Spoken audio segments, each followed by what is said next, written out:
Hola, hoy vamos a ver cómo desactivar el asistente digital Google del botón de apagado en dispositivo ACER Iconia P10.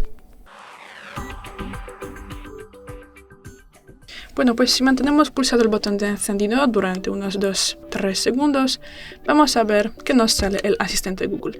Y bueno, y si te molesta y quieres desvincularlo de ese botón, para esto pasamos a los ajustes. Luego bajamos y buscamos la pestaña Sistema. Aquí. Tras eso pasamos a gestos, abrimos mantener pulsado el botón de encendido aquí y marcamos menú de encendido. Podemos salir y vamos a comprobar. Y bueno, y podemos ver que el asistente no nos sale más. Gracias por ver el vídeo, déjanos un like y suscríbanos. Hasta luego.